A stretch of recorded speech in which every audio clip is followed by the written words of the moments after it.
First நம்ம பார்க்கக்கூடிய movie kingdom. இது ஆல்ரெடி தெலுங்கு பிளஸ் தமிழ்ல ஆல்ரெடி பேரலா தான் ரிலீஸ் பண்ணியிருந்தாங்க. இப்போ அது ஓடிடியில் ரிலீஸ் ஆயிருக்கு. இதுல ஹீரோவா விஜய் தேவர்கொண்டா நடிச்சிருக்காரு. இதோட கான்செப்ட் என்ன, ஹிஸ்டாரிக்கல் பிளஸ் மாடர்ன் ஸ்பை தான். மூவி தெலுங்கு ஆடியன்ஸுக்கு அந்த அளவு கனெக்ட் ஆகல, பட் ஆனா தமிழ் ஆடியன்ஸுக்கு இந்த மூவி ஈஸியா கனெக்ட் ஆகும்னு நினைக்கிறேன். நெக்ஸ்ட் நம்ம பார்க்கக்கூடிய மூவி தண்டர் போல்ட். இது வந்து ஒரு மார்வல் மூவி. ரீசெண்டா வந்திருக்கக்கூடிய மார்வல் மூவிஸ் எதுவுமே அந்த அளவு போகல, பட் ஆனா இந்த தண்டர் போல்ட்ஸ் ஒரு சூப்பரா மூவியாக மார்வல். இந்த படத்துலயும் சூப்பரான விஷுவல்ஸ், ஆக்ஷன், எமோஷனல் இப்படி சேர்ந்த மாதிரி எல்லாமே இருக்கு. தமிழ் டப்லும் சூப்பரா பண்ணியிருக்காங்க.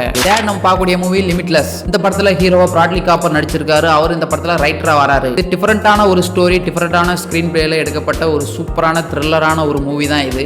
லாஸ்ட் பட் நாட் லீஸ்ட் அப்படிங்கிறதுக்கு ஏத்த மாதிரி தான் இந்த மூவி த கண்ட்ரட். தெலுங்குல தியேட்டர்ல ரிலீஸ் பண்ண இந்த மூவி இப்ப தமிழ் டப்ல அவைலபிளா வந்திருக்கும். இந்த மூவில ஹியூமன் எமோஷன், ஜஸ்டிஸ், சொசைட்டி, ஃபிளாஸ பத்தி பேசியிருப்பாங்க. இந்த 4 மூவிஸ்ல உங்களுடைய ஃபேவரட் எதுன்னு சொல்லி கீழே கமெண்ட்ல சொல்லுங்க. நான் கொடுக்குற சினிமா அப்டேட்ஸ் எல்லாமே உங்களுக்கு வந்து ரீச் பண்ணணும் அப்படின்னா நம்ம சேனலை சப்ஸ்கிரைப் பண்ணிக்கோங்க.